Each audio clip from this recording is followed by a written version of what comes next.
हरि हरि बोल निताय गौर सीतानाथ प्रेमानंद हरि हरि बोल निताय गौर सीतानाथ प्रेमानंद हरि हरि बोल निताय गौर। श्रीमद् भागवत सप्ताहे सप्तम दिवसे आमरा एसे उपस्थित हয়েছি।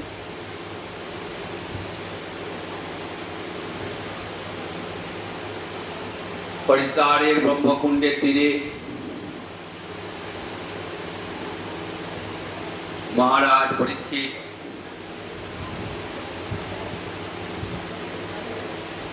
सात दिन धरे एकासने बसे सुख मुख निश्चित हरिकथा आस्वादन करे भगवान श्रीहरिर पादपद्म लाभ करेছিলেন।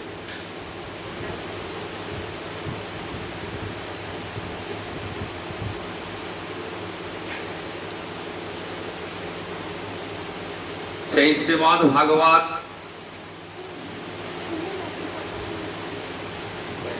সাত দিন ধরে আজ রাধা মাধবের মন্দির প্রাঙ্গণে আমরা সকলে মিলে আস্বাদন করছি।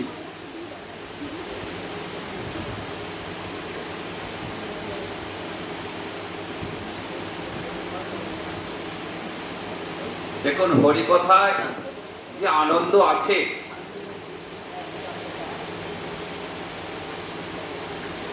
হরিকথা আস্বাদন করলে চিত্ত যে শুদ্ধ হয় তার প্রমাণ এই আসলে আপনারা সকলে সাত দিন ধরে কিন্তু আস্বাদন করছেন। যদি আনন্দ না থাকতো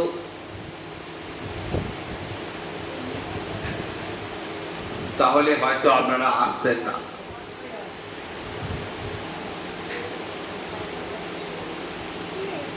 আপনাদের সকলের চরণে আমার কোটি কোটি দণ্ডবত প্রণাম। এই ভাগবতের আসরে সাত দিন আস্বাদন করবার জন্য সকল ভক্তবৃন্দকে আমার তরফ থেকে আন্তরিক ধন্যবাদ জ্ঞাপন করছি।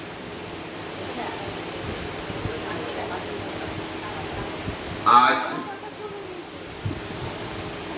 শ্রীমদ্ ভাগবত সপ্তাহের অন্তিম দিবস।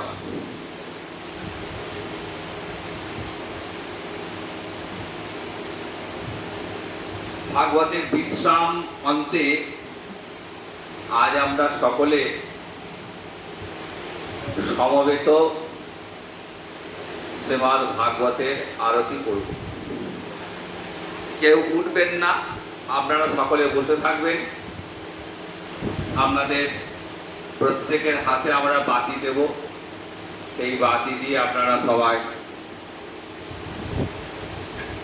শ্রীমদ্ ভাগবতকে আরতি করবেন এবং রাধা মাধবকে আরতি করবেন।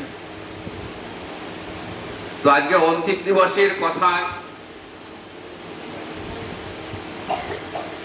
আমরা এগিয়ে যাব।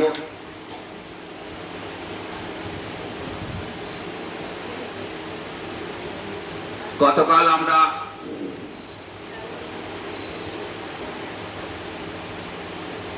দেখেছি একাদশ স্কন্ধে ভগবান শ্রীকৃষ্ণ উদ্ধবকে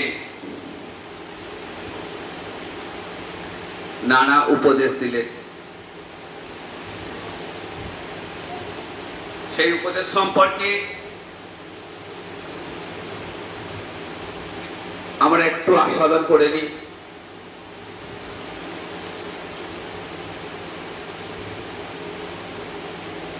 এই একাদশ স্কন্ধেই ভগবানের এমন এমন উপদেশ রয়েছে যা শুনলে আমাদের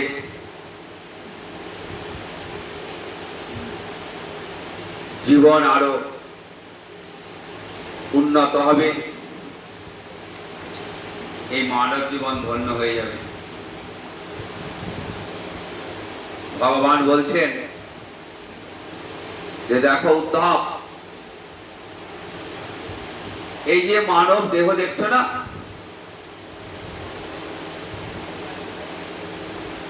এই মানব দেহটা ভগবানের দান। নিরীহ আত্মং সুলভং সুদুর্লভং।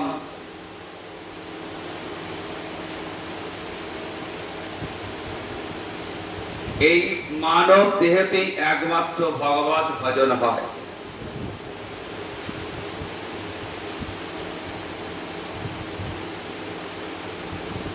যে সকল ব্যক্তি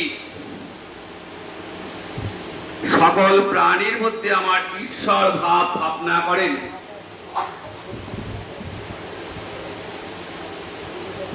তাহার অহংকার অসূয়া আক্রোশ অচিরেই বিনাশ প্রাপ্ত হয়। এই মানব দেহ একান্তই নশ্বর, কারণ এই দেহটা পঞ্চভূতের বিকার। এই দেহটা একদিন না একদিন পঞ্চভূতেই বিলীন হয়ে যাবে।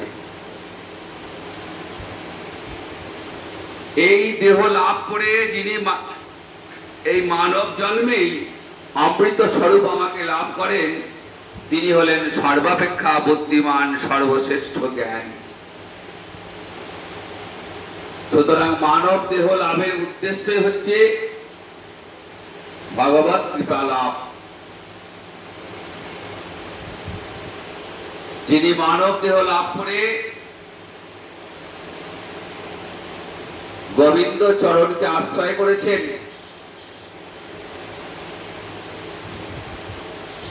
তাকে আর এই দেহ নিয়ে বারবার মাতৃ জঠরে আসা যাওয়া করতে হবে না। মহারাজ পরীক্ষিত তার প্রকৃষ্ট প্রমাণ। পরীক্ষিত মাতৃগর্ভেই মাতৃ গোবিন্দকে দর্শন করেছেন, আমরা সবাই জানি।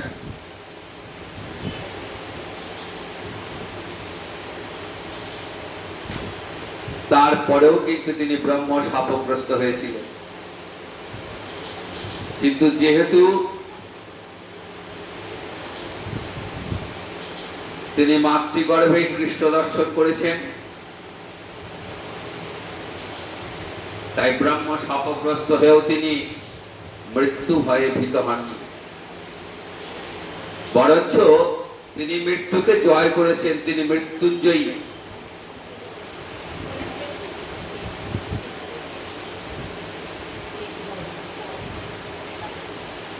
মৃত্যুঞ্জয়ী কারা?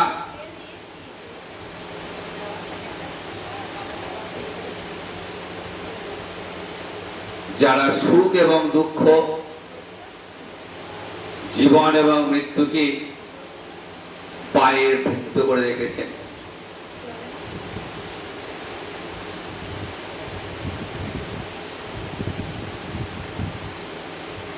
তাই ভগবান বলছেন, ইয়া এতৎ সমধি এতা পবিত্রং পরমং শুচি স্বপ্রিয়তাঃ মাং জ্ঞান দীপেন দর্শয়ন। এই অনিত্য দেহের ভক্তি দ্বারা যিনি চিন্তামণিকে বশীভূত করতে পারেন, তিনি পরম বুদ্ধিমান। যিনি আমার স্বরূপ অপরের নিকট প্রকাশ করবেন, তিনি নিজে পবিত্র হবেন।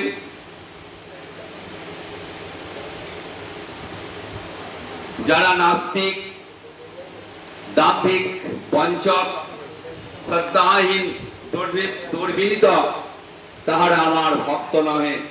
ইহাদিগকে আমার এই উপদেশ প্রদান করিও না। সুখদেব বললেন, নানা প্রশ্নোত্তর ছলে ভগবান শ্রীকৃষ্ণ উদ্ধবকে জ্ঞান, কর্ম, ভক্তি, যোগ, বৈরাগ্য সকল বিষয়ে উপদেশ প্রদান করে তাহার সকল সন্দেহ নিরসন করলেন।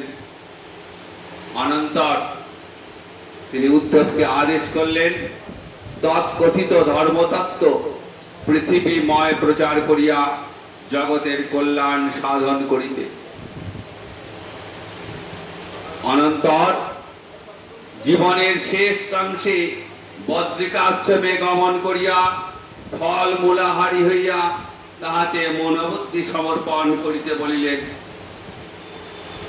হে মহারাজ পরীক্ষিত, ভগবান শ্রীকৃষ্ণের আদেশ শিরোধার্য করে তাহাকে প্রদক্ষিণ করিয়া তাহার চরণযুগল নয়ন জলে অভিষিক্ত করিয়া তাহার শ্রীচরণ পঙ্কজদয় মস্তকে স্পর্শ করাইয়া উদ্ধব ধীরে ধীরে এগিয়ে চললেন। শত শতবার পশ্চাৎ পানে তাকাইলেন আর নিজ বসনাঞ্চলে নয়নাশ্র মুছিলেন। ভক্ত ভগবানের মিলন যেমন সুন্দর, সেই বিরহ তেমনি মর্মস্পর্শী। সুত গোস্বামী বলছেন, হে সৌনকাদি মহর্ষিগণ, ষষ্ঠ দিবসের শেষ পর্যন্ত শ্রী সুখদেব এই পর্যন্তই কীর্তন করেছিলেন। সপ্তম দিবসে মহারাজ পরীক্ষিতকে বলছেন, সুখদেব, যাদবগণ শ্রীকৃষ্ণের উপদেশ মতে তাহার সহিত প্রভাস তীর্থে গমন করিয়া দৈব প্রভাবে মতিভ্রষ্ট হইয়া বুদ্ধি বিলোপকারী মহাপানীয় সুরস মদিরা পান করিয়া অতিশয় উন্মত্ত ও বিবেকহীন হইয়া পরস্পরের মধ্যে দ্বন্দ্ব করিতে শুরু করলেন।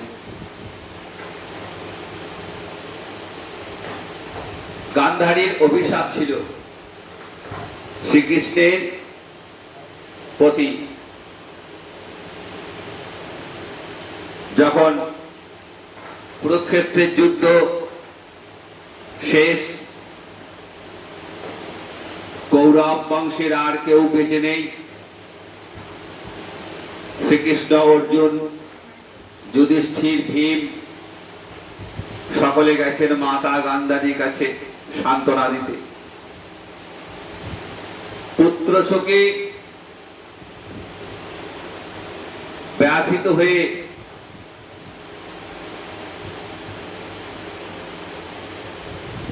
গান্ধারী অভিশাপ দিয়েছিলেন শ্রীকৃষ্ণকে,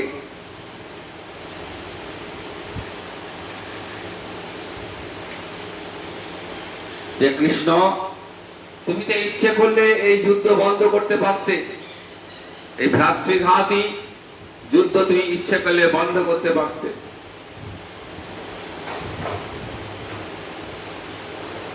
ভগবান বললেন, হে মাতা, আপনি বলেছিলেন না যথা ধর্ম তথা জয়,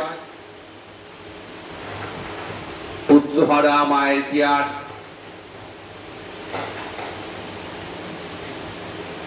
সেই কথা ভালো লাগে?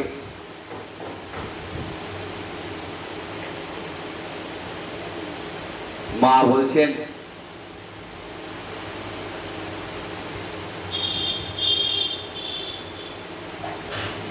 যে আজ আমি যেমন পুত্রহারা হয়ে শোকাতুর,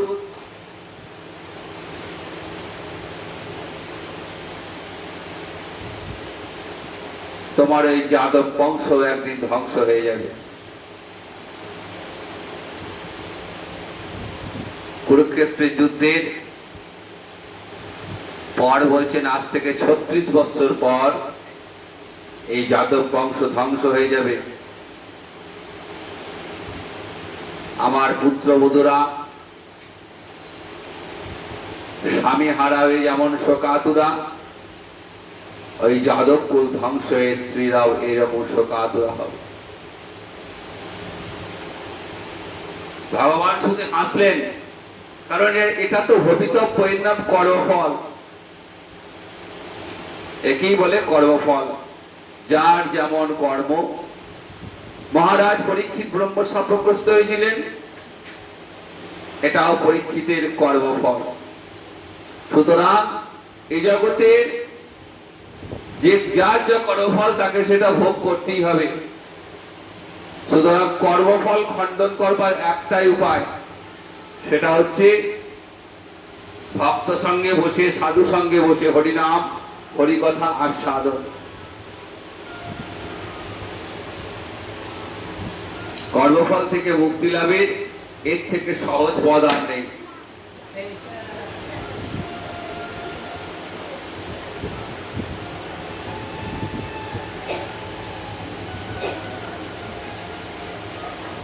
তো দৈব যোগ, দৈব প্রভাব, ভগবানেরই মায়া। এই যে যাদব বংশ ধ্বংস, এটা ভগবানের মায়া। এই যাদবরা আর কেউ নন, স্বয়ং ভগবানেরই পরিকর।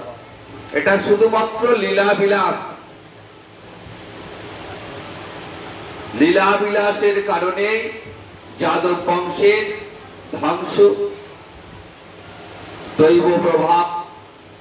যাদব কুল একে অপরের সঙ্গে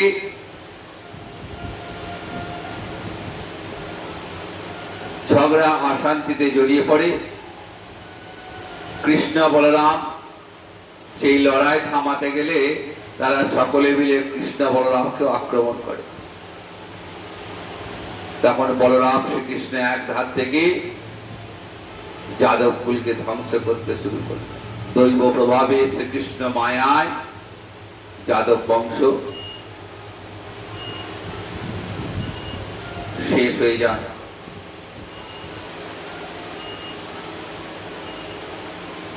যাদব কুল রমণীরা পতিদের সঙ্গে অনেকেই সহমরণে চলে গেলেন।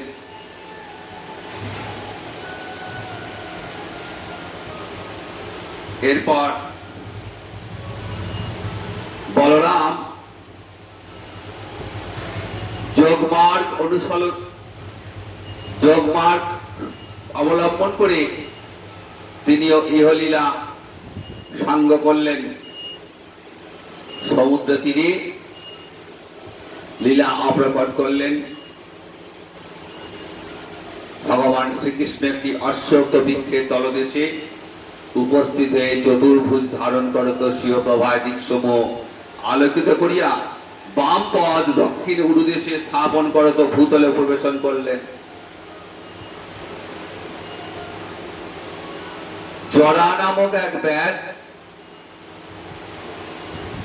মুসলের চূর্ণা বিশিষ্ট লৌহখণ্ডের দ্বারা বাণ নির্মাণ করেছিলেন।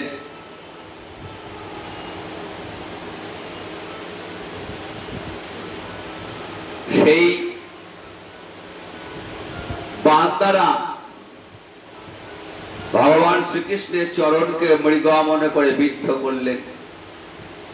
অনন্তর সেই ব্যাগ ভগবানের নিকট আগমন করে ওই চতুর্ভুজ মূর্তি দর্শন করে ভীত হলেন। ভগবান বললেন, তুমি ভীত হয়েও না, এতে তোমার কোনো দোষ নেই।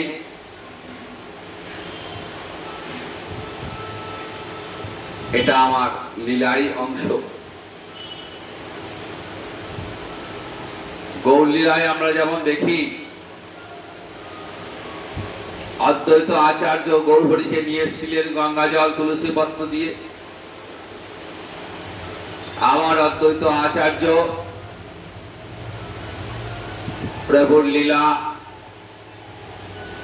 বিশ্রামান্তে প্রভুকে যেমন বিদায় পাঠ জানালেন, কৃষ্ণ লীলা তো তেমনি ব্রহ্মা তো নিয়ে এসেছিলেন। সেই সাগরের তীরে প্রার্থনা করেছিলেন প্রভুকে আসার জন্য। আবার প্রভুকে প্রার্থনা করলেন, প্রভু তোমার লীলা সাঙ্গ হয়েছে, এবার তুমি তোমার স্বধামে ফিরে যাও। শুধু যাবার আগে আমার এই ব্রহ্মলোকে একবার আমাকে দর্শন দিও।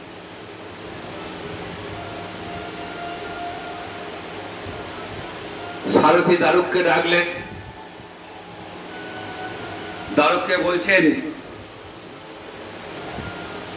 যে তুমি যদুবংশ ধ্বংস এবং কৃষ্ণ বলরামের দেহত্যাগের সংবাদ বন্ধুবর্গকে জানাও। আরো বললেন যে তারকা নাগরী শীঘ্রই প্লাবিত হবে, সুতরাং সকলকে এই কথা জানাতে হবে।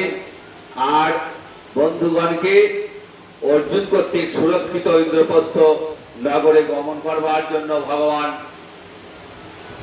দারুককে পাঠালেন। সারথী দারুক ভগবানের চরণে প্রণাম জানিয়ে দুঃখিত চিত্তে দ্বারকাপুরীতে গমন করলেন। সুখদেব বলছেন, মহারাজ পরীক্ষিত, ব্রহ্মা, শিব, দেব, যক্ষ, গন্ধর্ব, সিদ্ধ, বিদ্যাধরগণ ভগবান শ্রীকৃষ্ণের জন্ম কর্মসমূহ কীর্তন করিতে করিতে শ্রীকৃষ্ণের সমীপে উপস্থিত হইলেন।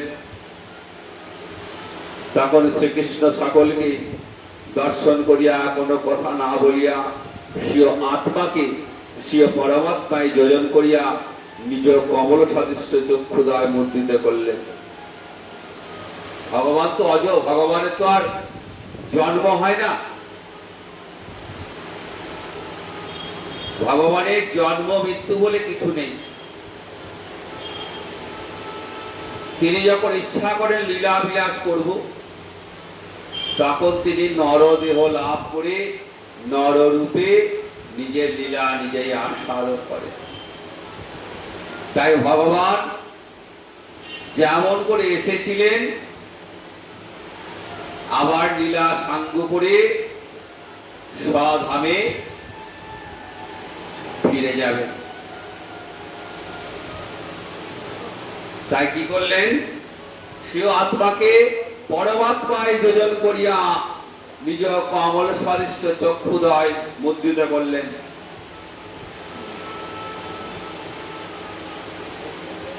ব্রহ্মাদি দেবগণ সবাই সেই দৃশ্য দেখলেন। ভগবান বৈকুণ্ঠে গমন করলেন। স্বর্গে দুন্দুভি বাজল, আকাশ থেকে পুষ্প বর্ষিত হল। রাজন সারথী দারুক দ্বারকায় প্রত্যাবর্তন করিয়া বসুদেব এবং রাজা উগ্রসেনের নিকট যাদবদের নিধন বৃত্তান্ত এবং শ্রীকৃষ্ণের লীলা সংবরণের বিষয় বিস্তারিত বর্ণনা দিলেন। সকলে উদ্বিগ্ন হলেন, মূর্ছিত হয়ে গেলেন। শ্রীকৃষ্ণ বলরামের বিরহে দেবকী, রোহিণী, বসুদেব শোকে কাতর হয়ে দেহত্যাগ করলেন। যাদবগণের পত্নীগণ নিজ নিজ স্বামীর মৃতদেহের সেই সহমরণে গমন করলেন। সমুদ্র শ্রীকৃষ্ণের প্রাসাদ ব্যতীত সমগ্র দ্বারকাপুরী ক্ষণকালের মধ্যে প্লাবিত করিয়া ধ্বংস করিল। এইরূপে ভগবান শ্রীহরির নরলীলার অবসান হল। দ্বাদশ স্কন্ধ অন্তিম দিবস, শ্রীমদ্ ভাগবতের অন্তিম ভাগ। এই দ্বাদশ স্কন্ধে কলিযুগের ধর্ম বর্ণিত হয়েছে। সুখদেব বলছেন, হে মহারাজ পরীক্ষিত, শ্রীকৃষ্ণের অন্তর্ধানের সঙ্গে সঙ্গে কলির অধিকার প্রবর্তিত হল। যতদিন মহারাজ পরীক্ষিত ছিলেন ততদিন কিন্তু কলি প্রভাব বিস্তার করতে পারেনি। কিন্তু যে মুহূর্তে মহারাজ পরীক্ষিত প্রায় প্রবেশনে বসেছেন এবং 7 দিন ধরে কৃষ্ণ কথা শ্রবণ করে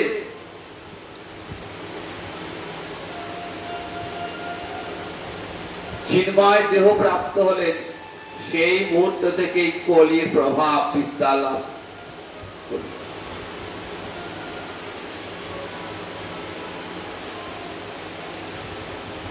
নৈমিষারণ্যে 60,000 ঋষির সভায় সুত গোস্বাইপাদ শ্রীমদ্ ভাগবত কথা বলছেন। যস্যাং বৈশ্রমাণায়ং কৃষ্ণে পরম পুরুষে ভক্তিরুৎপদ্যতে পুংসা শোক মোহ ভয়াবহা।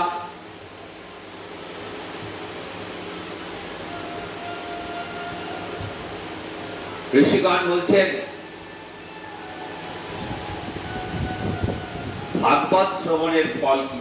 ভাগবত শ্রবণ করলে কি হয়? উত্তরটা নিজেই দিলেন সুত গোস্বামী। বললেন ভাগবত শ্রবণে শোক মোহ ভয় এই তিনটে বিষয় চিরকালের জন্য জীবের হৃদয় থেকে দূরীভূত হয়ে যায়। ভাগবত শ্রবণের ফল কি? জীবের আর শোক থাকে না, জীবের মোহ থাকে না, জীবের ভয় অর্থাৎ মৃত্যু ভয়, যেটা সব থেকে বেশি ভয় মৃত্যু ভয়, সেই মৃত্যু ভয় আর থাকে না।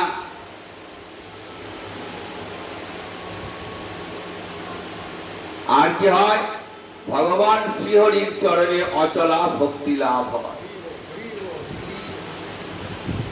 এই ভক্তি কেমন করে আসে? এটা কোন সাধনার দ্বারা পাওয়া যায় না। লাইট জ্বেলে দাও তো, লাইট।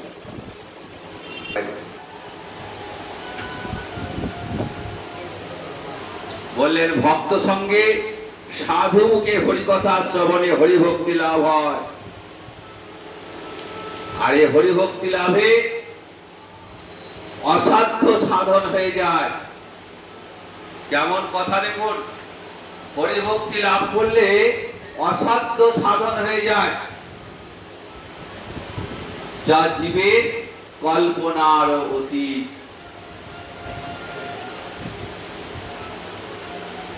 যতক্ষণ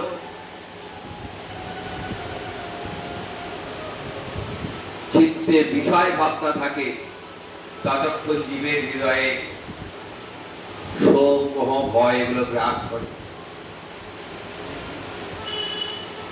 কিন্তু হরিভক্তি লাভে সঙ্গে সঙ্গে এই বিষয়গুলো চিরকালের জন্য দূরীভূত হয়ে যায়।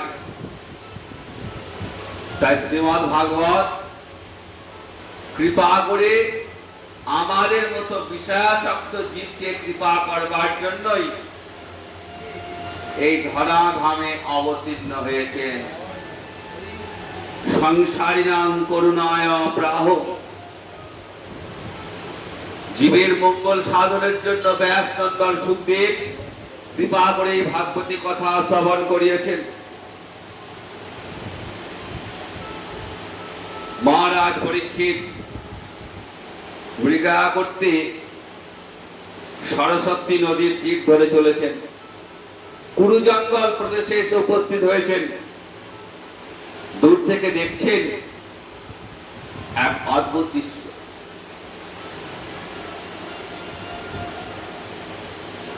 তিনি কলিকে খুঁজতে বেরিয়েছেন। সরস্বতী নদীর তীর ধরে কুরু জঙ্গল নামক প্রদেশে উপস্থিত হয়েছেন। সেখানে দেখছেন একটি অশ্রু সাজলা ক্ষীণকায়া গাভী, আর তার পাশেই দাঁড়িয়ে আছে একটি শ্বেতবর্ণ বৃষ। সেই বৃষটির আবার তিনটি চরণ নেই, একটি চরণে দাঁড়িয়ে রয়েছে।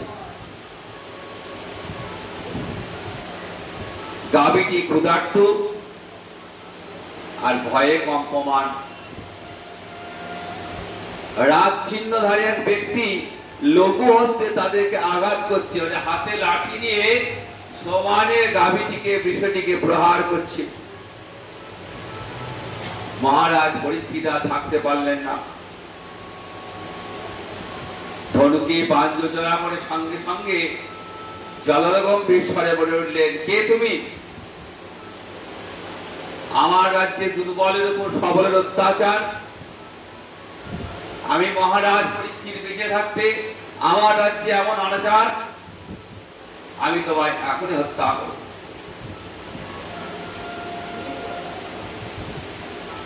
এই ধরাতলে এত অরাজকতা, আমি যতদিন আছি ততদিন দুর্বলের উপর অত্যাচার করতে কেউ সক্ষম হবে না।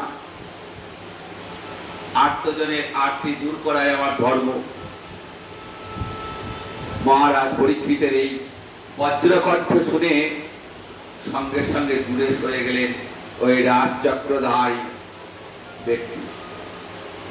মহারাজ পরীক্ষিত ধীরে ধীরে ওই কাবেরীর কাছে গিয়ে বলছেন, মা, তোমার চোখে জল কেন? আর তোমার এই অবস্থায় বা কেমন করে হল? কাবেরী বলছেন, মহারাজ, আমি হলাম ধরিত্রী। স্বয়ং ভগবান শ্রীহরি আমার পতি, আমার স্বামী। যতদিন তিনি এই পৃথিবীতে ছিলেন ততদিন আমার সৌভাগ্যের সীমা ছিল না। তার চরণ বক্ষ ধারণ করে আমি ছিলাম ঐশ্বর্যশালী। তার অন্তর্ধানে আমি আজ বিরোহিনী। তার অন্তর্ধানে আজ অসত্য অধর্ম নেমে এসেছে আমার পক্ষে। পাষণ্ডের দল যজ্ঞ ধর্ম সব লোপ করতে চাইছে, দুর্বলের উপর সবল আঘাত করছে। যাগ যজ্ঞ তপস্যা সদাচার ধর্ম সব লোপ পেয়ে গেছে। তাই কৃষ্ণ বিরহে আমার বক্ষে বেদনা, চোখে জল। মহারাজ পরীক্ষিত বললেন, মা, তুমি দুঃখ করো না, আমি অচিরেই তোমার এই দুঃখ দূর করব। কৃষ্ণ নাই তো কি আছে? যতদিন আমি আছি ততদিন যাগ যজ্ঞ ধর্ম শৌচ আচার আচরণ কোনো কিছু আমি লোপ পেতে দেব না।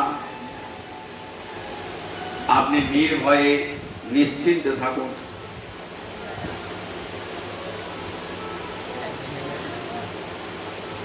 মহারাজ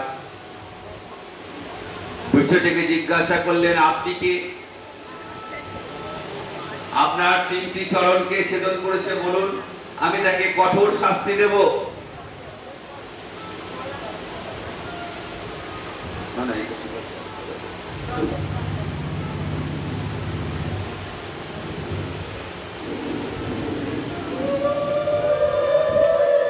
বিষয়টি বললেন, মহারাজ, ওই পাষণ্ডী নাম উচ্চারণ করতে নেই।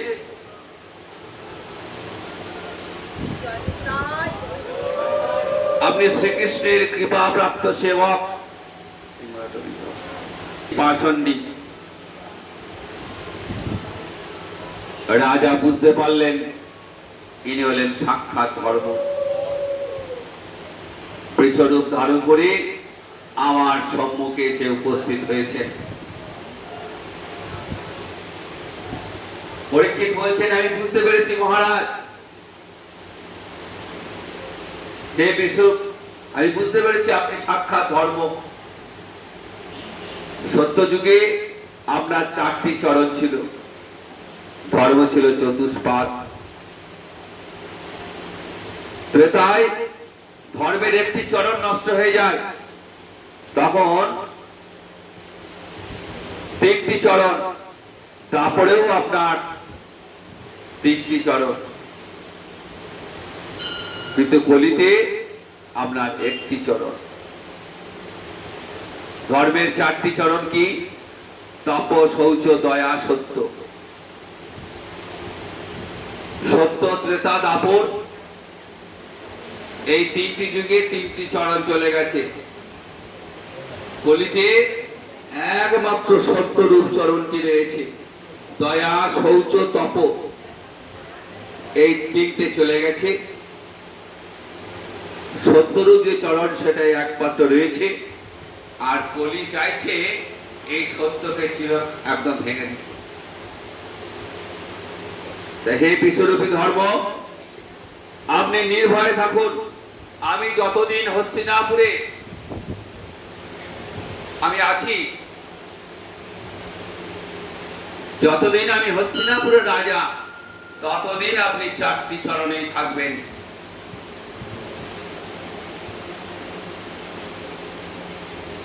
এরপর ওই রাজ চক্রবর্তী চিহ্নধারী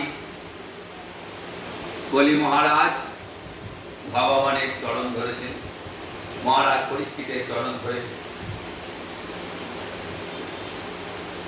বলছেন, মহারাজ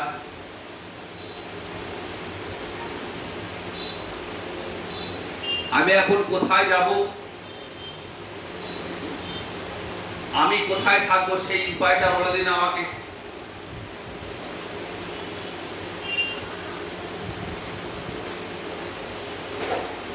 পরীক্ষিত কলির ওপর খুব রেগে গেছেন, বলছেন, কলি তোমার সাহস তো কম নয়, আমি থাকতে তুমি ধর্মের উপর অত্যাচার করছো।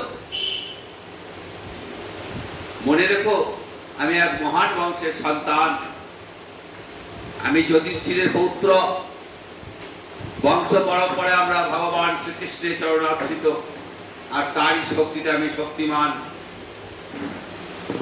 অহং তাং হবিষ্যামি, আমি তোকে হত্যা করব। তুমি জানো এই দেশটার নাম ভারতবর্ষ,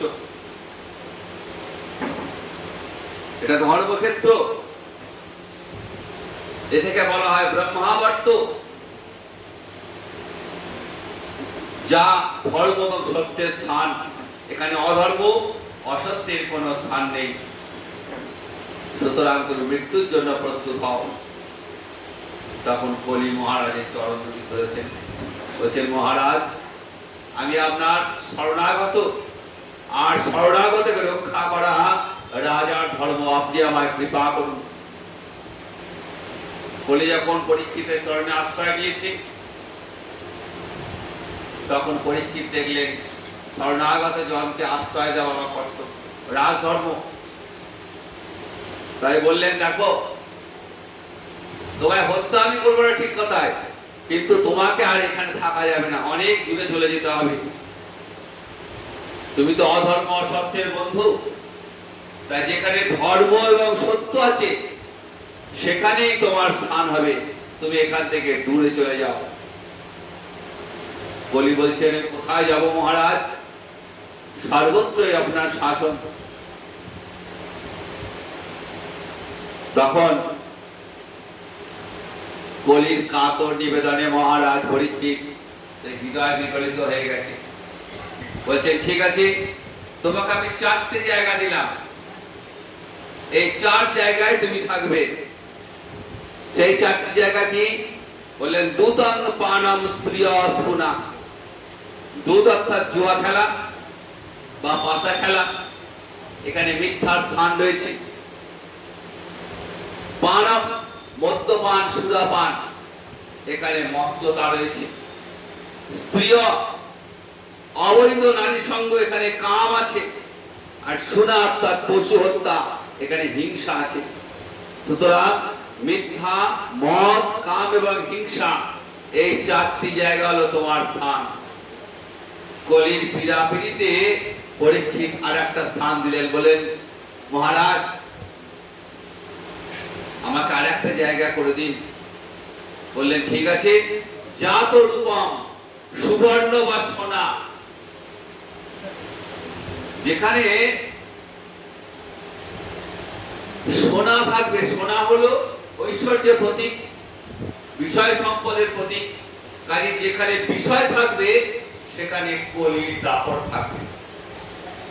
কলির তো খুব আনন্দ, 5টা জায়গা একসঙ্গে পেয়ে গেছি। কারণ কলি জানে যে কলির জীব এই কলিতে সকলে বিষয় ভোগ করবে, মিথ্যা কথাও বলবে, মদ্যপানও করবে, আবার অবৈধ স্ত্রী সঙ্গও করবে। ধরিত্রী এবং ধর্মরাজ আশ্বস্ত হয়ে ফিরে গেলেন। এই প্রসঙ্গ শুনে ঋষিগণ সূত গোস্বামীকে প্রশ্ন করছেন, হে মুনিবর, মহারাজ পরীক্ষিত কলিকে সামনাসামনি পেয়েও কেন হত্যা করলেন না? তাহলে তো কলির প্রভাব থেকে মানুষ মুক্ত হতো। তখন সূত গোস্বামী বলছেন, ভ্রমর যেমন ফুলে বসে মধু খায় কিন্তু ফুলটিকে নষ্ট করে না, কারণ জানে ফুল নষ্ট করলে আর মধু পাবো না। বলিও সেরকম একটা পুষ্পের নেন। কলিতে কলির অনেক দোষ, কিন্তু তথাপি এত দোষের মাঝেও কলির একটা মহান গুণ রয়েছে, যে কলিতে যদি কেউ একবার জিহ্বায় হরিনাম উচ্চারণ করে তাহলে তার মুক্তি লাভ হয়ে যায়। এমন সহজ উপায় আর অন্য কোন যুগে ছিল না। সত্য যুগে হবে না, ত্রেতা যুগে হবে না, তারপরেও হবে না। একমাত্র কলিতে শুধুমাত্র হাততালি দিয়ে হরে কৃষ্ণ কৃষ্ণ কৃষ্ণ হরে হরে, হরে রাম রাম রাম হরে হরে। দেখো শুধু হরিনাম, শুধু হরিনাম। এই হরিনামের মধ্য দিয়ে কলি জীবের মুক্তি লাভ হয়ে যাবে। হরিদ্বারে ব্রহ্মকুণ্ডের তীরে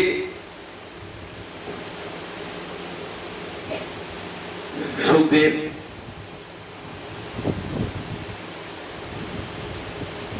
সুখ মুখনিষ্ঠিত হরিকথামৃত আস্বাদন করছেন।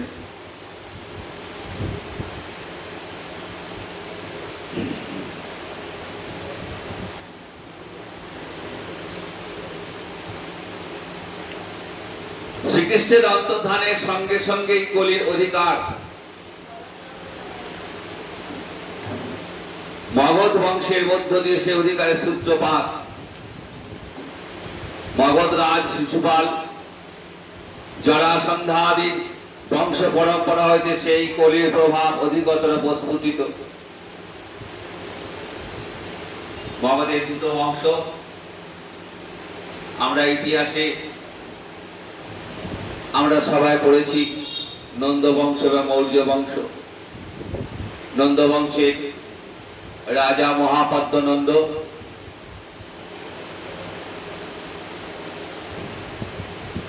আর নন্দ বংশের পর মৌর্য বংশ সিংহাসনে বসলেন। এই সময় থেকেই কলির দাপট শুরু হয়ে যায়। মহারাজ নন্দ ব্রাহ্মণ চাণক্য চন্দ্রগুপ্তের নাম বিশেষ উল্লেখযোগ্য। এই চন্দ্রগুপ্তের মহামন্ত্রী চাণক্য মন্ত্র কৌশলে মন্ত্রণা কৌশলে উভয় বংশ ধ্বংসপ্রাপ্ত হবে। যে দু একজন অবশিষ্ট রবে তারা এই শূদ্রাচারের স্বল্প প্রতিষ্ঠা। চন্দ্রগুপ্তের পুত্র বরিশার এবং তার পুত্রের নাম অশোকবর্ধন। এই অশোকবর্ধনের সময় থেকেই বৌদ্ধ মতের পূর্ণ অধিকার প্রতিষ্ঠা হবে, এবং এই সময় থেকে ক্রমে ক্রমে ক্রিয়াকলাপ লোভ হেতু বর্ণাশ্রম ধর্ম পণ্ড হবে। মগধের দুর্মতি দ্বিতীয় পুরঞ্জয় হইতে ম্লেচ্ছ ভাবের পূর্ণ বিকাশ হবে। আস্তে আস্তে জীবগণের আয়ু ধর্ম বিনষ্ট হবে। বৃত্তি মনুষ্যগণের জন্ম আচার গুণের উৎকর্ষ এবং বাহুবল মানুষের ধর্ম ন্যায় মানদণ্ড বলে গৃহীত হবে। পরস্পরের আকর্ষণ হইলে বিবাহ হইবে। ক্রয় বিক্রয় বিষয়ে প্রবঞ্চনা, স্ত্রী পুরুষ সম্বন্ধে রতি এবং গুণবিহীন মানুষ কেবল যোগ্য সূত্রের দ্বারা ব্রাহ্মণ নামে পরিচিত হবে। যার গলায় পৌঁছে থাকবে সেই ব্রাহ্মণ পদবাচ্য। অর্থ বিধানে অসমর্থ হইলে ন্যায়ে পরাজিত হয়ে বেশি কথা বললে লোকে তাকে পণ্ডিত বলবে। রাজন কলিকালে জীবের পরমায়ু হবে মাত্র 50 বৎসর। দেখুন কলির সবে শুরু। শ্রীমদ্ ভাগবতের একটা কথাও কিন্তু ফেলে দেবার না, কারণ শ্রীমদ্ ভাগবত স্বয়ং ভগবান শ্রীকৃষ্ণ পরিবর্তিত রূপে ভগবত রূপে এসেছেন। কলির জীবের আয়ু হয় মাত্র 50 বৎসর। বেদ মার্গ পরিত্যাগ করে মানুষ ধর্মের বহু মত গ্রহণ করবে। রাজাদের আচরণ হবে দস্যুর ন্যায়। তারা প্রজা পালন অপেক্ষা প্রজা পীড়নে ব্যস্ত থাকবে। যখন ধর্মের একদম লোপ হয়ে যাবে, তখন সেই ধর্মকে উদ্ধার করবার জন্য ভগবান সম্বল গ্রামের প্রধান বিপ্র মহাত্মা বিষ্ণু যশার গৃহে জন্মগ্রহণ করবেন। গীতায় ভগবান কি বললেন? যদা যদা হি ধর্মস্য গ্লানির্ভবতি ভারত অভ্যুত্থানং অধর্মস্য তদাত্মানং সৃজাম্যহম। যখনই যখনই ধর্মের গ্লানি উপস্থিত হবে, তখনই পৃথিবীতে ধর্ম পুনঃস্থাপনের জন্য আমি আসি। তবে আমি নিজে আসি না, আমার অবদান অংশের অংশ বা কলা আসেন।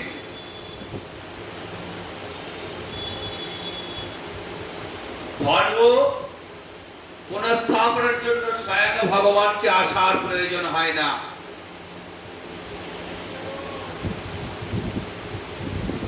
ভগবানের অবতার আসেন। শ্রীমদ্ ভাগবতে এরকম অসংখ্য অবতারের কথা বর্ণিত হয়েছে, সে কথা আমরা আগেই আস্বাদন করেছি। কলির শেষ লগ্নে যখন ধর্ম বিলুপ্ত প্রায় হয়ে যাবে, তখন সেই ধর্মকে উদ্ধার করবার জন্য ভগবান সম্বল গ্রামের প্রধান বিপ্র মহাত্মা বিষ্ণু যশা গৃহে জন্মগ্রহণ করবেন। দেবদত্ত নামক এক বেগবাই অশ্বে আরোহণ করিয়া পৃথিবীতে বিচরণ করত খড়গের দ্বারা কোটি কোটি রাজবেশধারী প্রচ্ছন্ন দস্যুকে হত্যা করবেন। এইভাবে পৃথিবীর ভার হরণ করবেন এবং তারপর পুনরায় সত্য যুগ আরম্ভ হবে। কলিযুগের শেষ, আমার সত্য যুগ আসবে।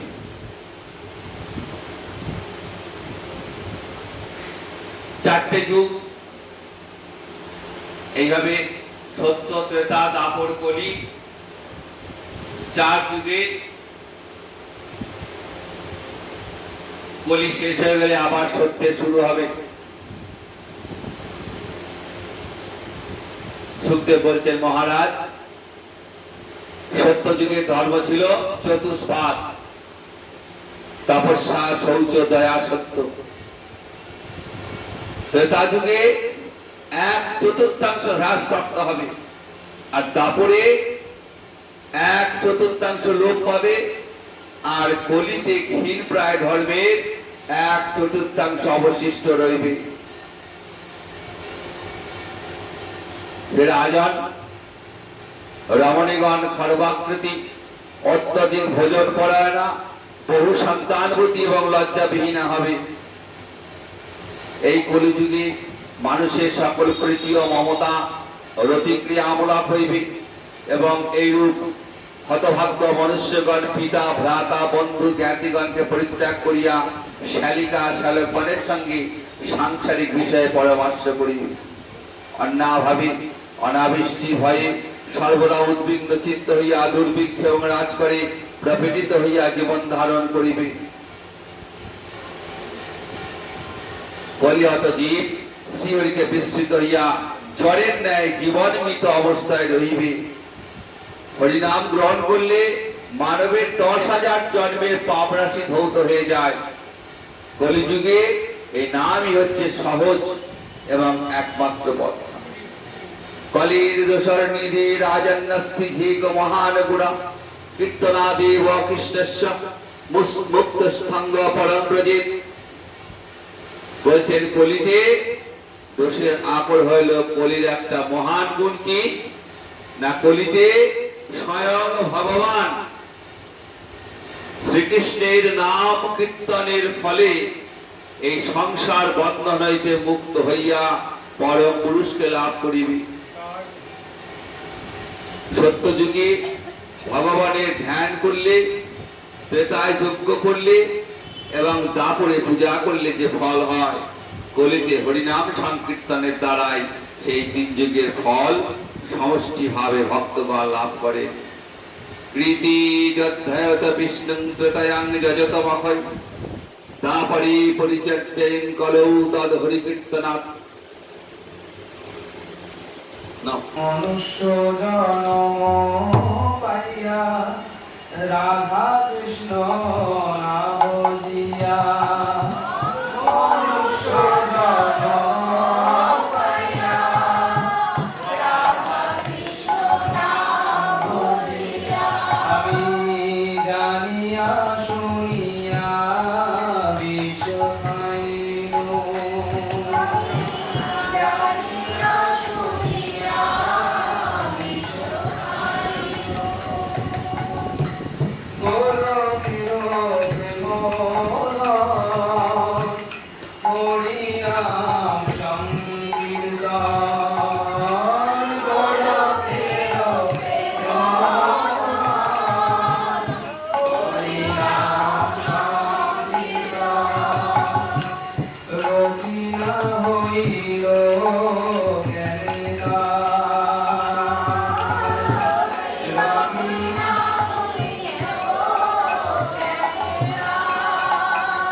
সংসার বিশালে দিবানিশি দিয়া জলে সংসার বিশালে দিবানিশি দিয়া জলে জুড়াইতে না কইনু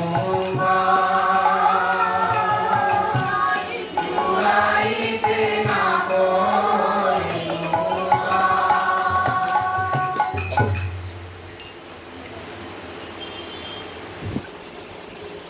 শ্রীহরিকে পাবার উপায় ছিল ধ্যান। ত্রেতায়াগ যজত।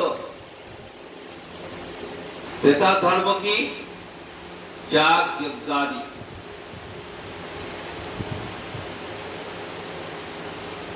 তারপরে পরিচর্যা অর্চনা, আর কলিতে হরি নাম সংকীর্তন। ত্রেতায় ধ্যানই ছিল ভগবত সাধনের পথ।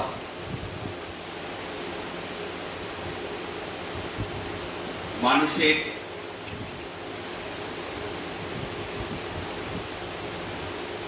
ধৈর্য ছিল, ভক্তি ছিল, দয়া ছিল, আচার বিচার ছিল। ত্রেতায় যাগ যজ্ঞাদি।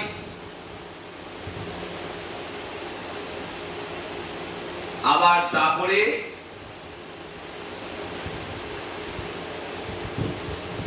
অর্চনা।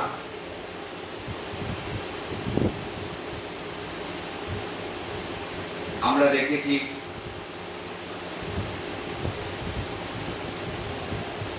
ভগবান শ্রীহরি বৈবস্বত মন্বন্তরে অষ্টাবিংশতি তারপরে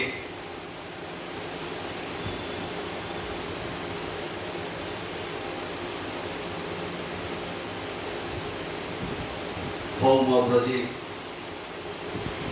লীলা বিলাস করলেন।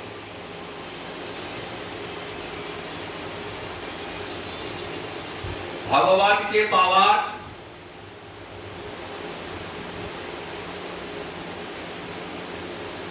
যে পথ, যে ভগবান তিনি কোন সাধনার বস্তু না। যোগ, জ্ঞান, তপস্যা এগুলোর দ্বারা কিন্তু ভগবত প্রাপ্তি হয় না। স্বর্গাদি লাভ হবে, অষ্টসিদ্ধি নবনিধি পাওয়া যাবে, মোক্ষ লাভ হতে পারে, কিন্তু ভগবত কৃপা লাভ হবে।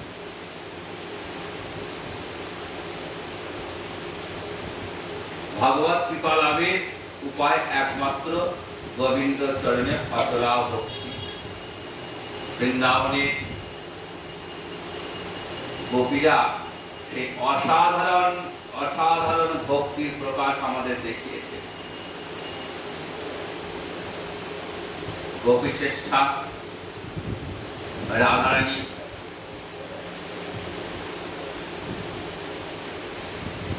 গোবিন্দ চরণে আত্মসমর্পণ করে দেখিয়ে দিলেন যে ভগবানকে যদি পেতে হয় তাহলে এইরকম ভাবেই ভালোবাসতে হবে। মনটা যেন একমুখী, মনটা একমুখী হতে হবে। যেখানে কৃষ্ণ চিন্তা থাকে সেখানে আর বিষয় চিন্তা থাকবে না। বিষয় আর কৃষ্ণ দুটো পাশাপাশি থাকতে পারে না একসঙ্গে।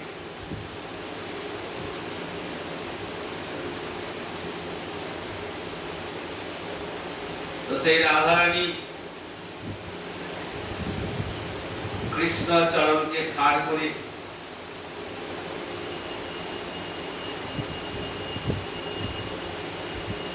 সমাজ সংসার লোকলজ্জা সব ত্যাগ করে গোবিন্দ চরণকে সার করেছিলেন। আর গোবিন্দ আমার রাধারানীর এই প্রেমের কাছে চিরঋণী হয়ে রয়েছে এবং রাসের দিনে সেই দিনের কথা নিজ মুখে স্বীকার করেছেন।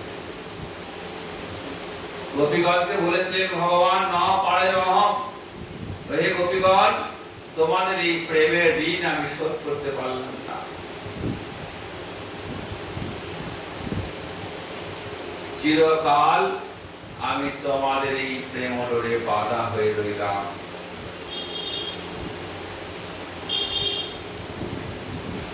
কিন্তু করিতে এমন ভজন কোথায়? এমন করে গোবিন্দকে পাওয়ার আকুতি কলির জীবের মধ্যে তো নেই। তাই কলির জীবের যুগ ধর্ম, কলির জীব তো বিষয় ভোগ করতে ভালোবাসে, আর এই বিষয় ভোগের মধ্য দিয়েই যাতে তাদের মুক্তি লাভ হতে পারে তার ব্যবস্থা বললেন। আমার মহাপ্রভু কলিগত জীবের জন্য নিয়ে এলেন সেই মধু মাখা হরিনাম, যাতে করে জীব ঘরে বসে হাততালি দিয়ে হরিনাম করতে পারে। এই হরিনামই কলিযুগের পরম সাধন। শুনতে বলছেন হে রাজন, আপনি তো ভাগবত শ্রবণ করলেন এবং ভাগবত শ্রবণ করে আপনি জ্ঞান লাভ করেছেন, সুতরাং আপনার আর মৃত্যু ভয় থাকা উচিত নয়। মৃত্যু ভয় কাদের থাকে?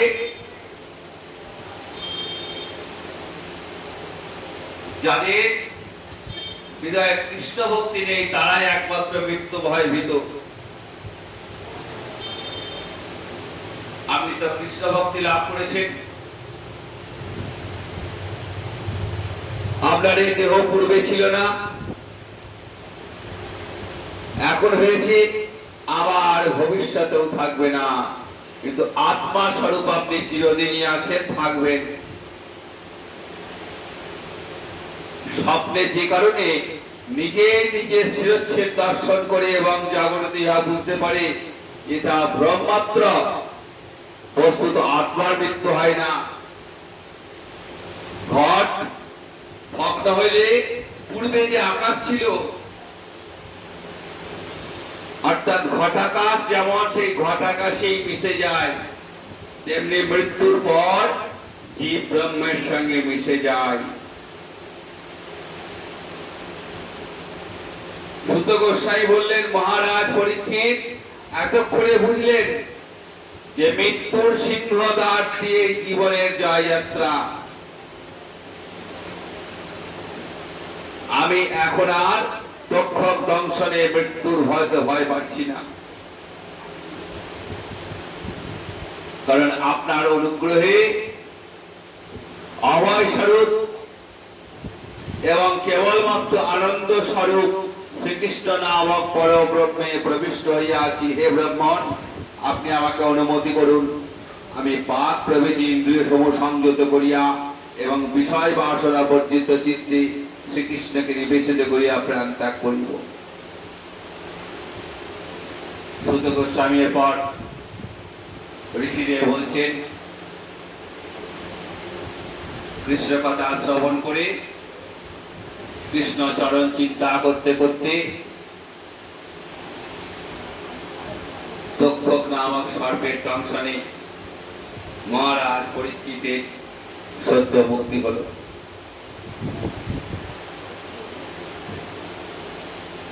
সুখদেব চিন্ময় ধামে গমন করলেন এবং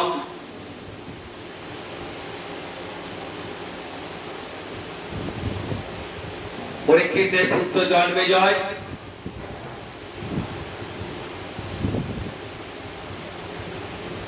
তিনি যখন পিতার মৃত্যুর সংবাদ পেলেন এবং পিতাকে তক্ষক দংশন করে জানতে পারলেন, তখন তিনি এক বিরাট সর্বছত্র করলেন। তক্ষক ভয়ে দেবরাজ ইন্দ্রের কাছে গিয়ে লুকালেন। জন্মেজয় ব্রাহ্মণদের দ্বারা যজ্ঞ করে আহুতি দান করালেন। দেবরাজ ইন্দ্র এবং তক্ষককে একসঙ্গে ওই যজ্ঞে আসার জন্য। দেবরাজ ইন্দ্র যখন স্বর্গরাজ্য থেকে বেরিয়ে এসছেন, বৃহস্পতি এসেছেন জন্মেজয়ের কাছে। জন্মেজয়কে বোঝাচ্ছেন, দেখো তোমার এই পিতা মৃত্যুর জন্য তক্ষক দায়ী না। তক্ষক দংশন করলেও এটা তোমার পিতার কর্মফল, এবং এই জগতে প্রত্যেকটা জীবই হলো কর্মফলের অধীন। সুতরাং তুমি এই যজ্ঞ থেকে বিরত হও। ঋষি বাক্য শুনে জন্মেজয় সর্বযজ্ঞতে বিরত হলেন।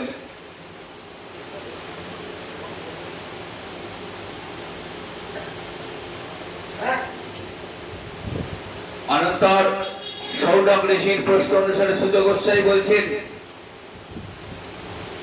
যে মার্কেন্ডেয় ঋষি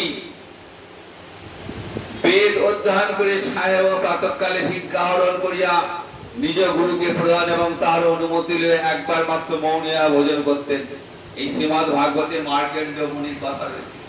মার্কেন্ডেয় মুনি ভগবানের মায়া দেখতে চেয়েছিলেন, তো ভগবান সেই অপূর্ব মায়া দেখালেন। আকস্মাৎ প্রলয় এলো।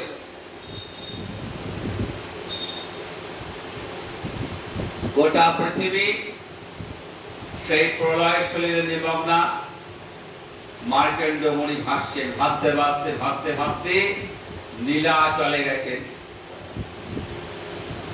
নীলাচলে দেখছেন একটা অশ্বত্থ গাছ। সেই অশ্বত্থ গাছের পাতায় একটি ছোট্ট বালক পায়ে বুড়ো আঙুলটা চুষছে। বট কৃষ্ণ বলে ওটা, বট পাতায় কৃষ্ণ। মার্কেন্ডেয় মুনি যখন এই বালকটিকে দেখলেন, তখন এই বালকটি নিঃশ্বাস দিলেন। সঙ্গে সঙ্গে মার্কেন্ডেয় মুনি এই বালকের ভেতর প্রবেশ করে অনন্ত কোটি ব্রহ্মাণ্ড দর্শন করলেন। আবার যে ত্যাগ করলেন, শ্বাস ত্যাগের সঙ্গে সঙ্গে ভগবানের দেহ থেকে বেরিয়ে এলো। ওই বালক রূপী ভগবান তখন মার্কেন্ডেয় মুনিকে বললেন যে প্রলয়ের পর আমি কলিতে নীলাচলে দারুদম্ভ রূপে অবতীর্ণ হব। সেই মার্কেন্ডেয় মুনি ভগবানের মায়া দর্শন করলেন। পরবর্তীকালে পুরাণ গ্রন্থাদি রচনা করেছিলেন।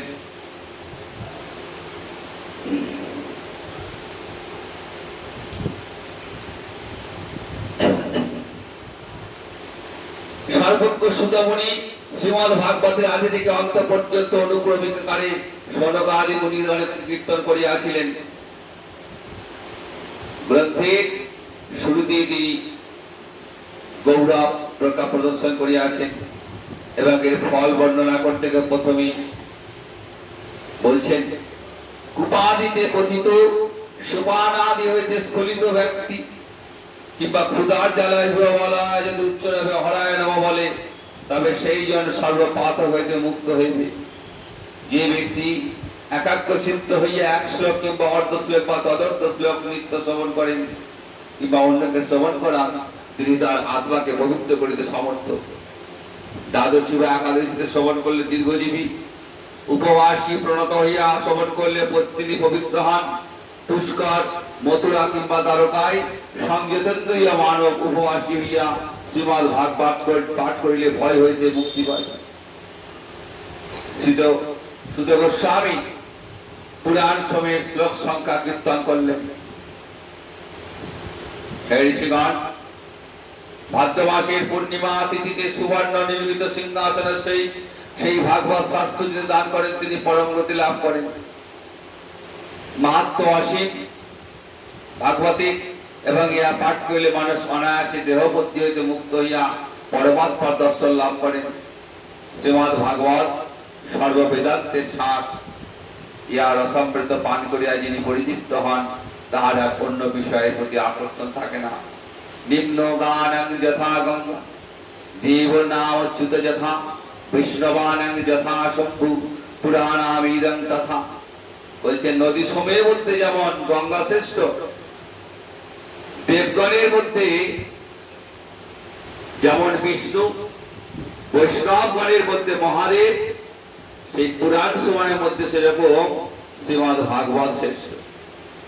যে গ্রন্থ বৈষ্ণবগণের প্রিয়, যাহাতে পরমহংস জ্ঞান কীর্তিত হইয়াছে, যাহাতে জ্ঞান বৈরাগ্য ভক্তি সহিত মুক্তি বিরোধী সকাম কর্মত্যাগ বর্ণিত হইয়াছে, মনুষ্য ভক্তি সহকারে তাদৃশ্য নির্মল শ্রীমদ্ ভাগবত নামক পুরাণ শ্রবণ অধ্যয়ন বিশ্লেষণ পূর্বক গ্রহণ করিয়া মুক্তি লাভ করিবেন।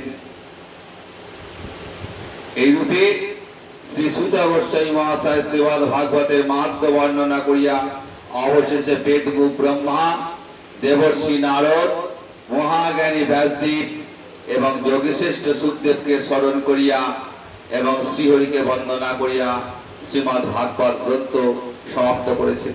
যার নাম সংকীর্তন সর্বপাপে বিনাশক, যাকে প্রণাম করলে সর্ব দুঃখের অবসান হয়, আমি সেই পরমাত্মা শ্রীহরিকে প্রণাম করি। এই শ্রীমদ্ ভাগবত সর্বত্রই উল্লিখিত হইয়াছে যে সাধু কৃপা ব্যতীত ভগবত কৃপা লাভ অসম্ভব। কিন্তু বদ্ধজীব সংসারে বাস করিয়া সাধু সঙ্গ কেমন করে লাভ করবেন? শ্রীমদ্ ভাগবতে জ্ঞান এবং ভক্তির গভীর ভাবে আলোচনা করা হয়েছে। এই উভয় পথই মহাপ্রস্থানের পথ, সেই বিষয়ে কোনো সন্দেহ নেই। ভক্তি সম্বন্ধে সান্ডিল্য বলছেন, ঈশ্বরে একান্ত রতি ভক্তি, ইহা সহজে লাভ করা যায় না।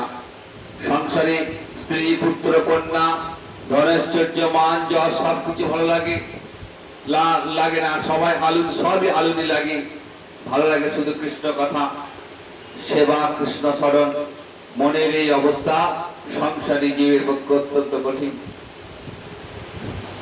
তাই কৃষ্ণদাস কবিরাজ বলছেন, ব্রহ্মাণ্ড ভ্রমিতে ভ্রমিতে কোন ভাগ্যবান জীব, গুরু কৃষ্ণ প্রসাদে পাই ভক্তিলতা বীজ। জন্মান্তর ব্রহ্মাণ্ড ভ্রমণ করিতে করিতে হয়তো কোনো ভাগ্যবান জীব কোন জন্মে ভক্তির বীজ প্রাপ্ত হয়ে থাকে, অনেক দূরের কথা।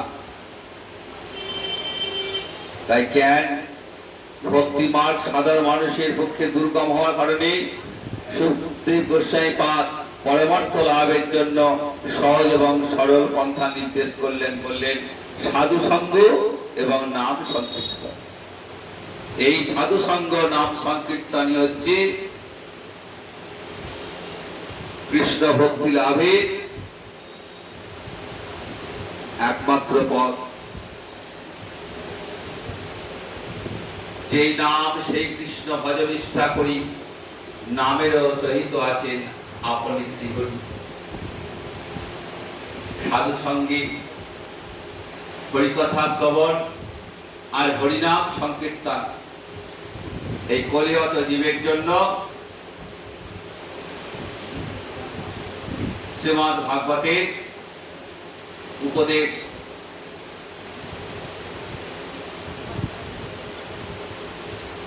কারণ কলির জীব সত্যের মতো ধ্যান করতে পারবে না, ত্রেতার মতো যজ্ঞ করতে পারবে না, আবার তারপরের মতো অর্চনা করতে পারবে না।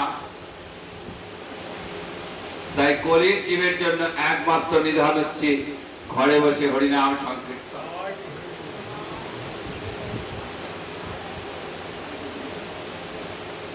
তারপরে লীলা শেষ করে ভগবান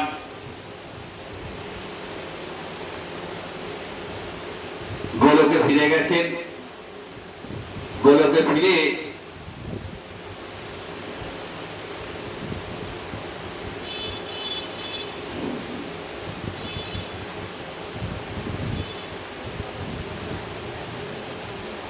মনে মনে ভাবছেন চিরকাল নাহি করি প্রেম ভক্তি দান, ভক্তি বিনা জগৎ জীবের নাহি অধিষ্ঠান।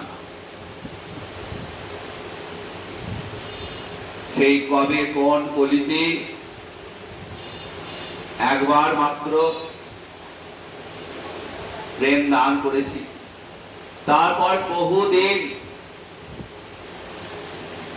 কলিহত জীবের জীবকে তো প্রেম দান হয়নি, আর ভক্তি ছাড়া মুক্তি নেই।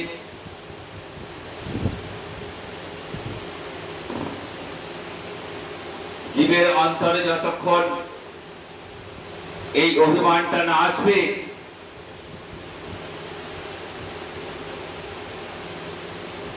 যে আমি শ্রীহরি চরণের দাসানুদাস, ততক্ষণ জীবের অন্তরে ভক্তি আসবে না।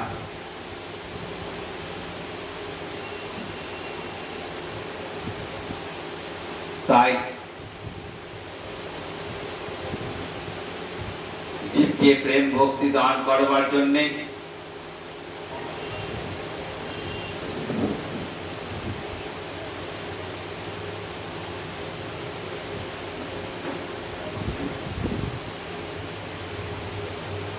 ভক্ত রূপে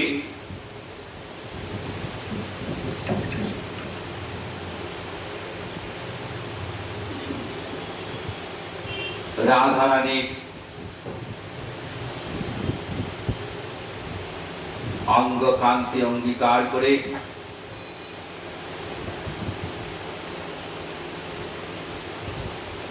শচী গর্ভ সিন্ধু মাঝে অবতীর্ণ হলেন।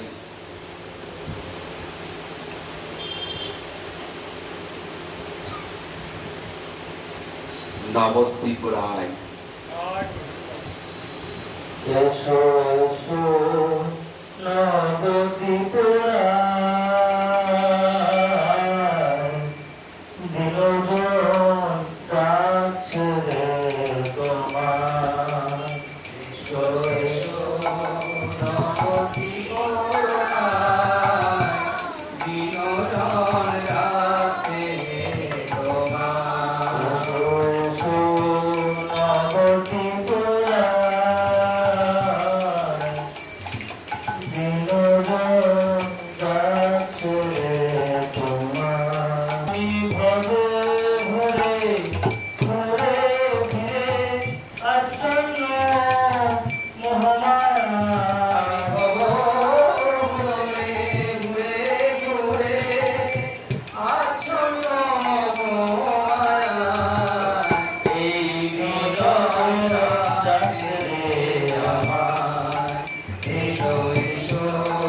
নবদ্বীপ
জীবকে প্রেম ভক্তি দান করবার জন্য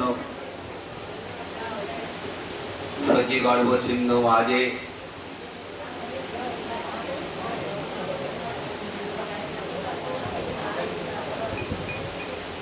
স্বয়ং ভগবান শ্রীহরি এলেন।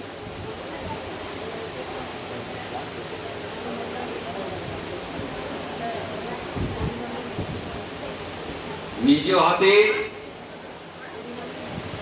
প্রেম ভক্তি দান করবেন।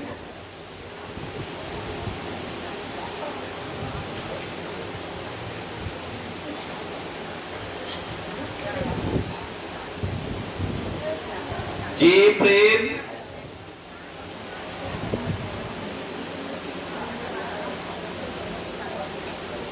তিনি নিজে আস্বাদন করলেন,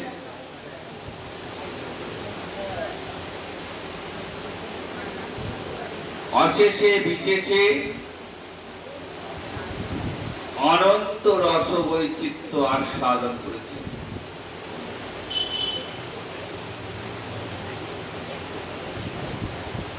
কিন্তু তারপরেও গোবিন্দের অন্তরে তৃষ্ণা মিটল না।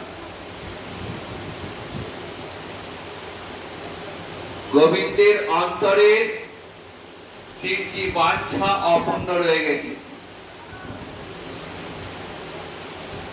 গোবিন্দ ভাবছেন যে আমি তো রাধারানীকে ভালোবাসি,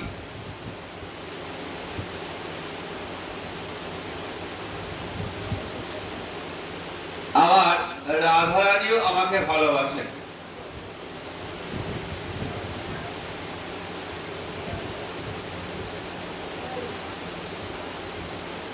কিন্তু রাধারানীকে ভালোবেসে আমি অন্তরে যে সুখ আস্বাদন করি, যে সুখটা অনুভব করি,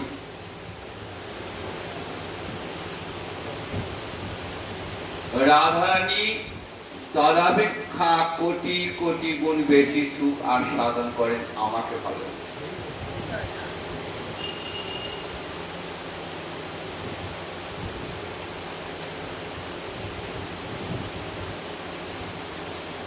রাধারানীর অন্তরের ওই প্রেমটা কেমন আমায় জানতে হবে। কই ছানো রাধা প্রেমা, কই ছানো মধুরিমা, কই ছানো সুখে তিহভোর। রাধারানীর প্রেম তা কেমন, সেই প্রেমের মাধুর্যই বা কেমন, আর আমাকে ভালোবেসে রাধারানীর অন্তরের সুখটা কেমন।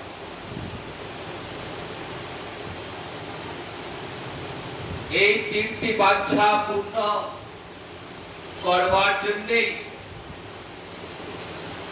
বৈবস্বাদ মন্বন্তরের অষ্টাবিংশতি দাপরের পরবর্তী যে কলি, সেই কলিতে এলেন আমার মহাপ্রভু।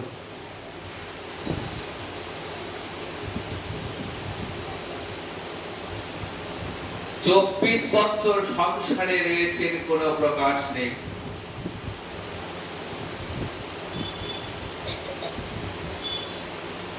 অদ্বৈত আচার্য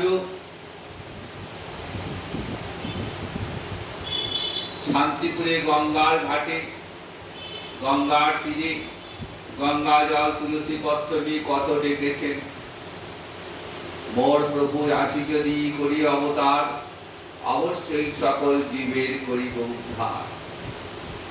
যখন তারপরে ভগবান রাস করছেন, মহাদেব রাসস্থলীতে এসছেন গোবিন্দের গোবিন্দের রাস দর্শন করতে। তাই গোপী দেহ ধারণ করেছেন, কিন্তু ধারণ করলে কি হবে, গোবিন্দ তো ছিঁড়ে ফেলেছেন। গোপীরা পট আটকিয়েছে। ভগবান এসে দেখছেন মহাদেব গোপী দেহ ধারণ করে রাসস্থলে বলছে, না মহাদেব, তুমি গোপী দেহ ধারণ করলেও তোমার মধ্যে কাম রয়েছে, কাজে তুমি এখানে প্রবেশ করতে পারবে না। এই রাস হচ্ছে গোপী গোবিন্দের মিলন, আত্মসমর্পণের লীলা। এখানে কোনো কামনা বাসনার গন্ধ নেই। মহাদেব যখন ভগবানকে বললেন, প্রভু তুমি তো আমায় প্রবেশ করতে দিলে না, তাহলে আমিও প্রতিজ্ঞা করলাম আমি কলির জীবের দ্বারে দ্বারে আমি সংকীর্তন রাস করে দেখাবো তোমার এই রাস লীলা। সেই মহাদেব সদাশিব শঙ্কর্ষণ, মহাদেব সদাশিব অদ্বৈত প্রভু রূপে এলেন। প্রভু আসার বহু আগে চলে এসেছে। কেন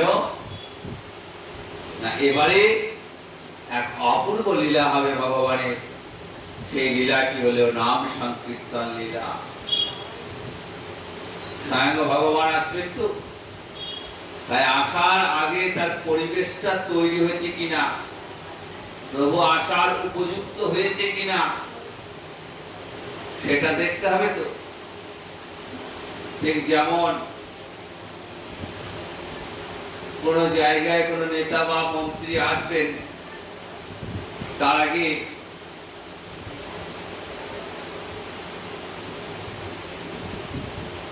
বহু সরকারি অফিসার চলে আসেন জায়গাটা দেখার জন্য, যেখানে জায়গাটা সেই নেতা মন্ত্রী আসার উপযুক্ত হয়েছে কিনা, স্টেজ ঠিক মতো হয়েছে কিনা, সেখানে কোনো বোম টোম রাখা আছে কিনা, নেতা মন্ত্রী আক্রান্ত হওয়ার সম্ভাবনা আছে কিনা ইত্যাদি খুঁটিয়ে যখন রিপোর্ট দেবে, তারপর মন্ত্রী আসছেন। আগে এসে গেছেন একদল, আবার মন্ত্রীর সঙ্গে সঙ্গে আসছেন একদল, আবার পিছনে আসছেন। যখন মহাপ্রভু অবতরণ করছেন, আগে অদ্বৈত আচার্য নিতাই চাঁদ শ্রীবাস আদি ভক্তগণ চলে এসছেন। তারপর এলেন সজীবগর্ভ সিন্ধু মাঝি, নবদ্বীপ চন্দ্র।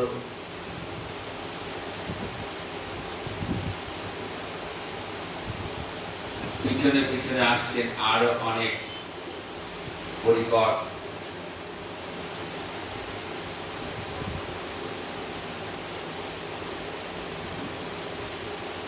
গৌরহরি কি করলেন?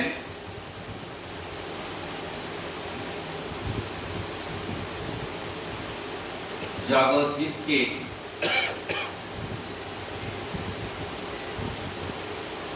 হাতে ধরে মধুমাখা হরিনাম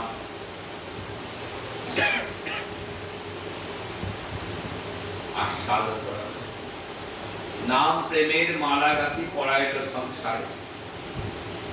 ওহে কলিহত জীব,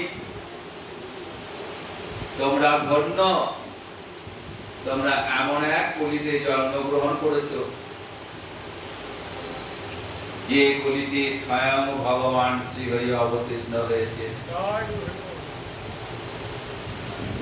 যদি গৌরহরি না আসতেন, তাহলে আমরা এই শ্রীমদ ভাগবত কি জানতে পারতাম না, আমরা রাধা মাধব কি জানতে পারতাম না। যদি গৌরাঙ্গ না হইত, কেমনে হইত, কেমনে হইতাম রে। যদি গৌরাঙ্গ না হইত, কেমনে হইত, কেমনে হইতাম রে। আমার নিরাকার মহিমা, রস সিন্ধু সীমা সীমা।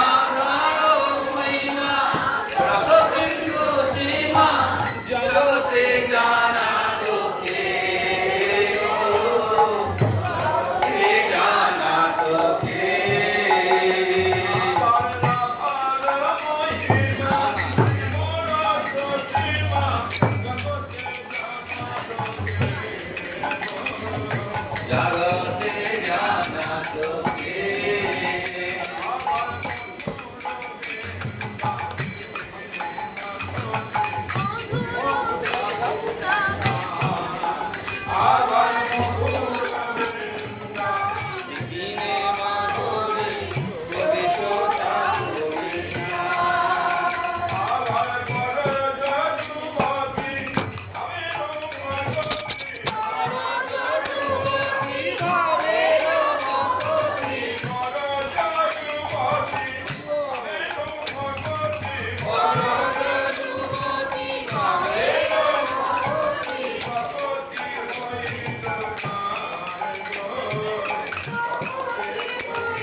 তাহলে সত্যই আমরা রাধারানীর মহিমা আমরা জানতে পারতাম।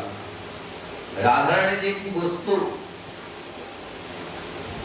রাধারানীর প্রেম যে কতখানি আবার, এই সেই প্রেমের মহিমা যে কতটা,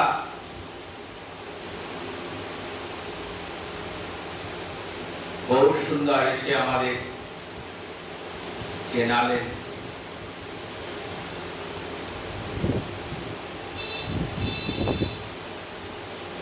আর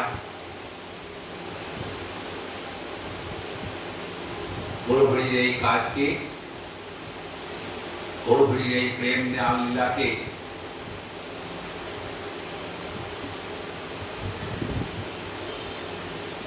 সার্থক করে তুললেন প্রেমের ঠাকুর শ্রী চৈতন্য। প্রেমের ঠাকুর আমার নিতাই চাঁদ।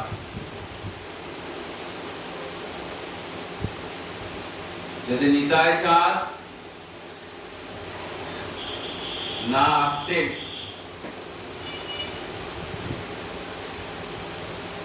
যদি নিতাই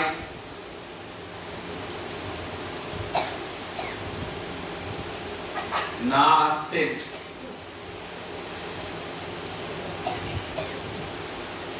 তাহলে ঘরে ঘরে এই প্রেম দানের যে সংকল্প,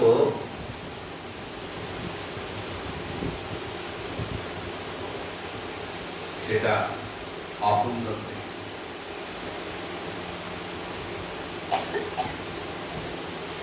তাই গৌরহরিকে জানতে গেলে আগে আমার নিতাই কৃপা লাভ করতে হবে, আগে নিতাই চরণে কৃপা পেতে হবে। নিতাই পদ কমলা কোটি চন্দ্র কোটি কালো, নিতাই পদ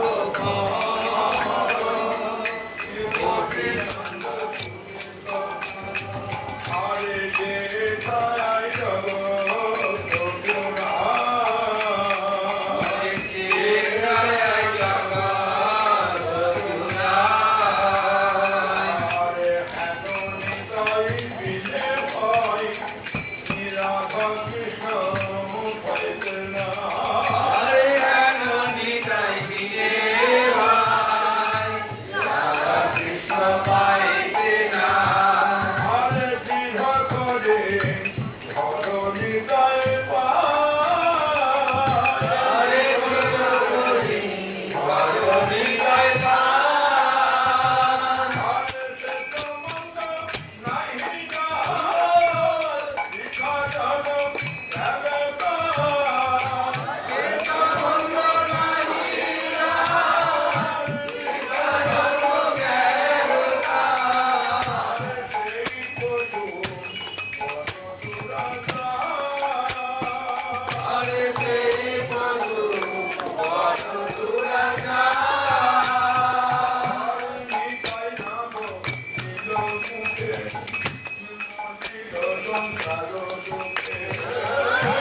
দান করছেন।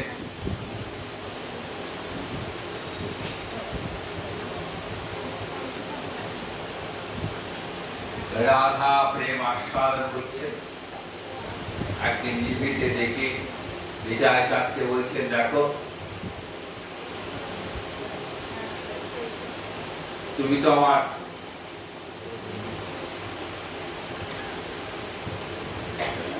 অভিন্ন দলু, তাই তোমার কাছে কি আমার আবেদন বিদায়। আমি তো সংকল্প নিয়ে এসেছিলাম যে জগৎ জীবের দ্বারে দ্বারে ওই রাধা প্রেম দান করব।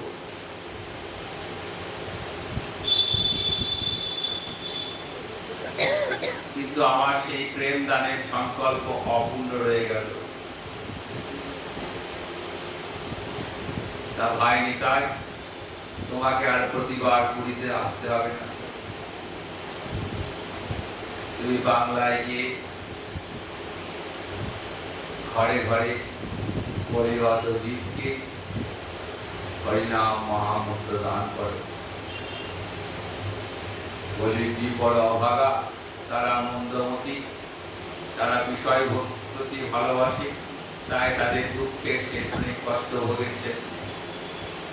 এই কলির জীবকে তো উদ্ধার করতে হবে, আর এই উদ্ধার করবার জন্যই তো আমি এসেছি।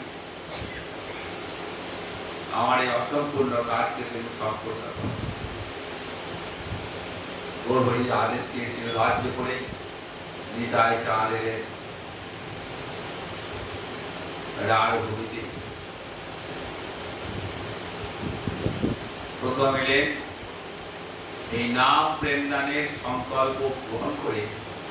প্রথম এলেন পানিহাটিতে রাঘব পণ্ডিতের দিকে, সঙ্গে আছে দ্বাদশ গোপাল এবং গোপাল। পানিহাটিতে গঙ্গার তীরে বসেছেন। আর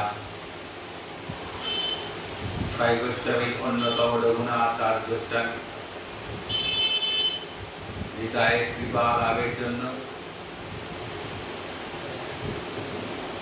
এসে দাঁড়িয়েছে।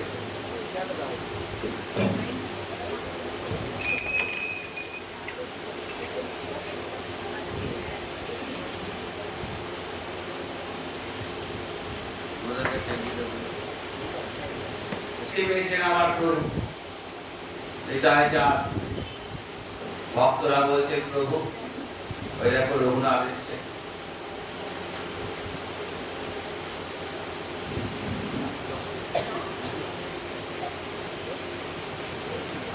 রঘুনাথকে দেখেই হৃদয় চাঁদ বলেন, আয় আয় তোরা আজ তোকে দিব দর্শন।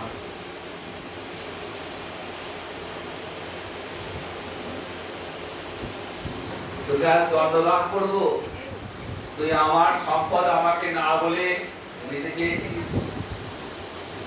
নিতাই চাঁদ হচ্ছে গৌরের সম্পদ।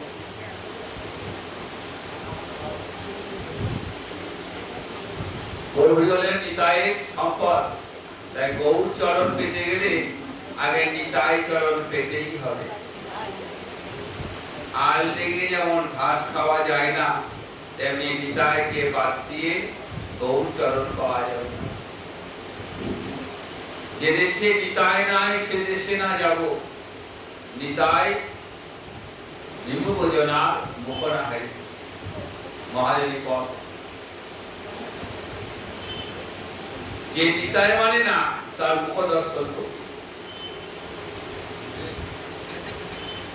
নিতাই ছাড়া গৌর পাবো না, আর গৌর না পেলে ব্রজের রাধা মাধব দর্শন হবে না। তাই রঘুনাথকে আদর করে তিরস্কার করছে। রঘুনাথ বলছে, প্রভু বলো, এটা তোমার দণ্ড নয়, তোমার কৃপাদণ্ড, বলো কি করতে হবে বলো। বলছেন, এই যে আমার অপরিত ভক্ত, এর সব প্রসাদের ব্যবস্থা করো। রঘুনাথ পিতাকে খবর পাঠিয়ে দই চিরা মুরগি বাতাসা নিয়ে নিতাই চাঁদের সেবা করলেন এবং অগণিত ভক্ত পানিয়াটিতে গঙ্গার তীরে এই প্রসাদ গ্রহণ করেছিলেন, যা আজ দণ্ড মহোৎসব নামে পরিচিত। এই নিতাই চাঁদ এরপর কলিহত জীবের দ্বারে দ্বারে প্রভুর আদেশ শিরোধার্য করে হরিনাম সংকীর্তন প্রবর্তন করলেন। জগৎ জীবের দ্বারে দ্বারে গিয়ে মহামন্ত্র বিলাচ্ছেন, হরে কৃষ্ণ কৃষ্ণ কৃষ্ণ হরে হরে, হরে রাম রাম রাম হরে হরে, অক্রোধ পরমানন্দ নিত্যানন্দ রায়, অভিমানে শূন্য নিতাই নগরে বেড়ায়,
আজকে আনুষ্ঠানিক বিশ্রামের দিন, কিন্তু আমরা আগামীকালটা রেখেছি শ্রীমৎ ভাগবতের মহিমা শ্রবণের জন্য। কাল সকালে বিষ্ণু সহস্র নাম পাঠ হবে এবং বিকেলে একটু গীতা পাঠ হবে। গীতা পাঠ অন্তে ভাগবতের মহিমা শ্রবণ করবো আমরা। আজকের মতনই আগামীকাল সবাই আসবেন। এমন আনন্দ তো সচরাচর পাওয়া যায় না। ভাগবতের আসরে কথা শ্রবণের আনন্দ তো আগামীকাল একটু কষ্ট করে সবাই মিলে আসবেন। রাধা মাধবের সামনে এমন সুযোগ হয়তো সবসময় পাবো না। যাই হোক, এরপর আমরা শ্রী গুরুদেবের মুখ থেকে একটু হরিকথা আস্বাদন করবো। কাল তো একই সময় শুরু হবে, 4টে থেকেই হবে।